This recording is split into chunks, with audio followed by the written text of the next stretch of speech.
Hello and welcome to today's recorded mini lesson. To get started, I have a quick question for you. What does a for sale sign, made in tags on your clothing or on different goods around your house, and global transportation machines like airport or airplanes or cargo ships or giant trucks have in common? Do do do do do do do do do do do do do. Oh, well, they all have to do with the geographic theme movement. Exactly. That's what we were all thinking. So, today, that is exactly what our mini lesson is about. What exactly does the geographic theme of movement mean? And so, by the end of this lesson, you should not only be able to describe the different types of geographic movement, but you should also be able to give examples of the movement of people, the movement of goods, and the movement of ideas. Now, in order to kind of check in with your understanding of those things, there are going to be some multiple choice or some open-ended questions that are going to pop up while you're watching this video lesson today. So be sure when you see those questions to take your time, answer them clearly, and answer them carefully, because this will be a graded mini lesson.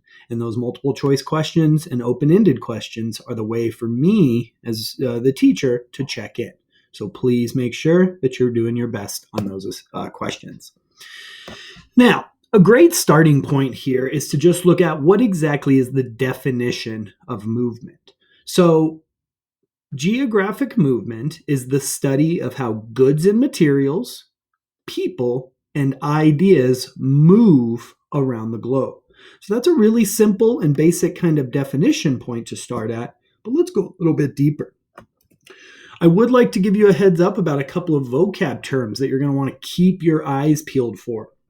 You don't necessarily need to write these down, but if you have a notebook with you and you're really wanting to stay on top of things, you might want to write these terms down, because these are terms that are going to be very important when it comes to understanding movement.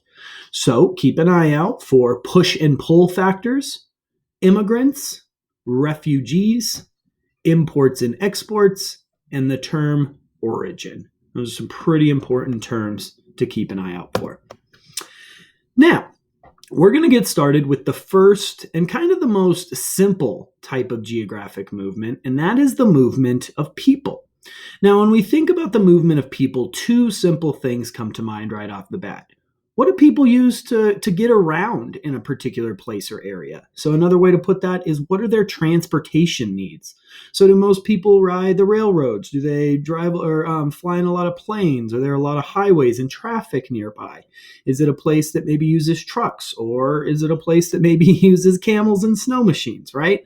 So the first and most basic type of movement is, how do people move when it comes to their overall transportation? The second kind of basic type of the movement of people has to do with people moving because of housing needs. So sometimes people move because they want to live in the suburbs or in the city. Sometimes people move because they'd rather live more in a rural, a less populated type of area, as opposed to maybe an urban city type area. Sometimes people move because they're moving from an old house to a new house, or from a new house to an old house. And sometimes people move just because they want a different type of house. So whether that's an apartment or a home or a travel van or maybe even an igloo, right? We got to ask ourselves, what are the basic transportation and housing needs of the people that I'm looking at? Now, if we zoom out and kind of look more of the bigger picture of movement, what we can think a little bit about is, why do people move? Why do people leave one country behind and go to another? So if we start by looking at the graphic or the map that's on the right side here, and I know we don't have a title or a source or a legend, but what this map represents are the major places. Every one of those little yellow dots represents a person, a human, moving from one place to another. So as geographers, we are really interested in why people move. And so we ask questions like, what are the push and pull factors that are either pulling a person to a place or pushing them away from another? So if we look at those terms in more detail, we think about push factors, things that are pushing people to leave a place. Now, this is not a full list, but sometimes war, not having jobs, extensive violence in a particular region, among many others, can be those factors, those push factors that make someone or a family want to leave their home country. Now, on the opposite end of that, we can think about pull factors. So, if I'm deciding that I need to leave my house, I'm being pushed out because of war, because of jobs or lack of jobs, or because of violence, then I might start to consider what are the pull factors? What are some other countries that are maybe wanting to pull me there, maybe because they have good jobs, or because it's safe, or because your family or culture is from there? So, once again, as geographers, we're very interested in asking what are the push and pull factors that lead to people moving. Now, the final piece of the movement of people that we're going to touch on are specifically what we refer to, or what are the terms that we refer to folks that have either been pushed or pulled out of their country. So, first of all, an immigrant with an I, is a person who chooses to move to another country, usually to stay permanently. So think about it. Some of us in our family are first or second generation Americans in this country. And we might ask our parents, or we might ask members of our family, what was it that kind of pulled our family to this country? A lot of folks have decided to move to this country permanently because of those great pull factors.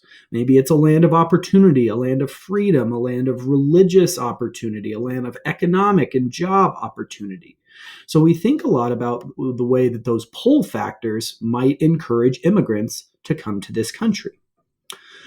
Now, not necessarily the opposite, but kind of a different shade of someone moving, a different term is known as a refugee.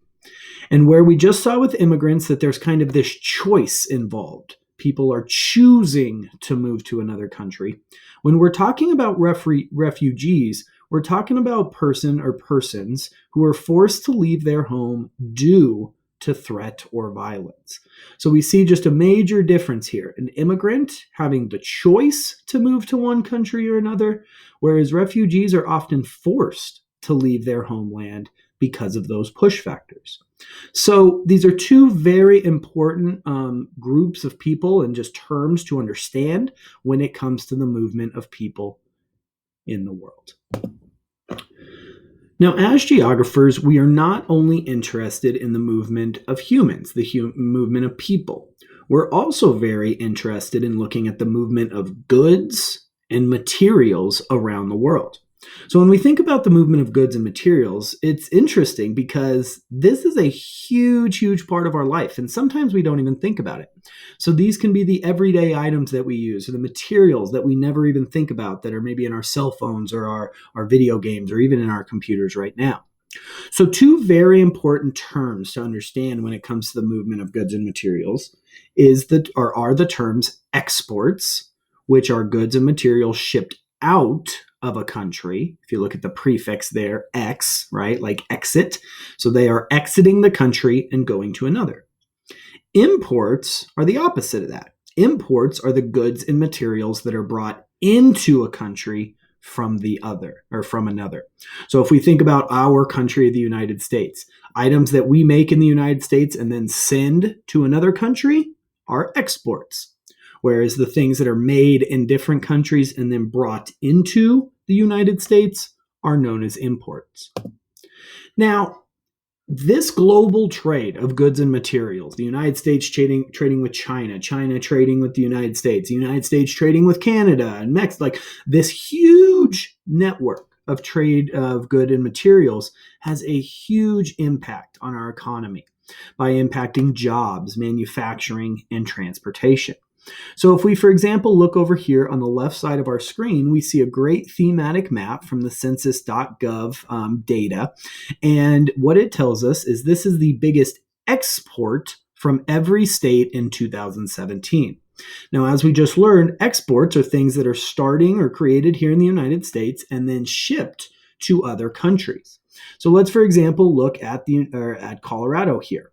Colorado has a green around it, which means that it is a food category. And it says that our largest export in terms of millions of dollars is beef.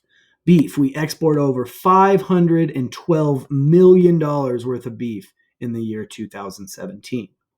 Now, if we come over here and maybe look at California, for example, there's a little bit of a difference, not only in the amount of money, because we're seeing over here the highest export in terms of millions of dollars in California was airplanes at over $7,142 million.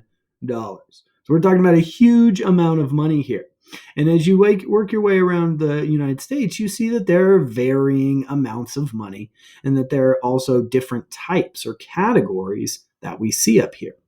So I point this out for us because it is interesting to think about, well, how does that maybe lead to jobs or money in every single state or country along the way? So we're going to focus on, I don't know, let's come look up here at Iowa. And we're going to focus on corn. So the major export out of Iowa being corn. Let's go in and see what that can look like.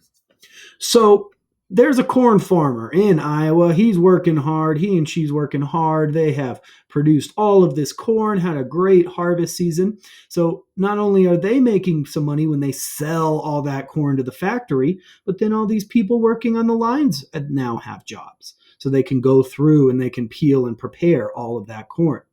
Then, once it's been prepared in the factory, then it gets sent to another factory to be packaged up and ready to be sent onto the store shelves, where it winds up being that scrumptious piece of corn on the cob for you.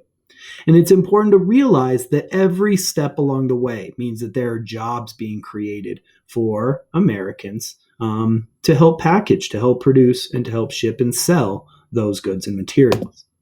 The opposite can also be true. So if we think about imports, this still has an opportunity to create jobs, even here in the United States. So we reverse it, and we're imagining that there's some factory, maybe in Bangladesh, or maybe in China, or maybe in India, where a good or material is being created. Once that t-shirt or once that good or item is finished being created, then it works its way to one of these giant shipping ports where it's put on a giant cargo ship, which travels across the world, lands here in the United States, where we then throw it on a train to get it to the stores and to the states that it's needed in. And then finally, boom, shakalaka, it winds up on our shelves, and you can go and buy that hottest new fashion different t-shirt or sweatshirt. So the point is that there are jobs in every one of these steps again. Someone needs to drive that cargo ship. Someone needs to load those cargo crates onto a giant train and then drive that, go ahead and take that to where it needs to be. And then finally, someone needs to work in the store to actually give you the customer service, to put it on the shelves, and to sell it to you. So even though we don't get the initial starting production jobs, this is still a valuable part of our economy. And finally, the last, and frankly, in my opinion, most interesting type of geographic movement that we look at is the movement of ideas. Now, we're going to start kind of in a smaller picture here and think about, how does the movement of ideas kind of happen in your own life? So one way to kind of think about it is imagine the rumors, or think about the rumors sometimes that get spread in a middle school environment. Someone has one idea or wants to share one rumor about someone. They tell one person, that person tells someone, that person tells someone. And before we knew it, that idea has spread. That rumor has spread to the point where now multiple people think that that rumor is true. Now, we'll talk about that. There's obviously some negatives to that as well, but we can also think about how sometimes information or ideas is passed in our age today of memes. We put a lot of funny information into memes, and those ideas spread. I have no idea what Seuss still means, but I'm starting to learn, right? That idea is moving to me even as an old boomer. Just kidding, I'm not a boomer. But we can also pass information in our real life, or in our life, by sending texts, by being active on social media, and by sharing those ideas. Now, I'm not saying that those are necessarily good or bad things, but it's important to realize that when we're sharing rumors, when we're sending texts, when we're putting social media posts up there, we are allowing for the movement of ideas. Now, while it's interesting to look at the small picture and how movement of ideas might affect us, it's also really important to think about how movement is also this huge global thing. So, one very easy but very interesting example as well is religion. Religion, all three of the major monotheistics, and I know that we have students who follow other religions in here, but just speaking in generalities, if we think about Christianity, Judaism, and Islam, all three of those religions started in a completely different part of the world, but they have spread to all the various continents around this globe. So the point is what even just starts out as a small idea or as a group of people can spread into something much larger. And as geographers, we would be interested in that movement of ideas. Some other kind of big examples of the movement of ideas can be within culture. The idea that McDonald's is like the most American thing in the world and fast food, and now you can find McDonald's all around the world, even McDonald's, that is in majority Muslim countries or in China, or in this situation, I'm pretty sure that this is in France. So the point is that even the idea of fast food or McDonald's has the power to move and has the power to spread around the world. We can also think about other cultural examples, right? Whether we're thinking about this year's and in previous years, Black Lives Matter movement, that idea kind of spread. And if we think back to even early in this year, I think a lot of people's understanding and openness of Black Lives Matter has really changed. And that's once again because of this movement of ideas.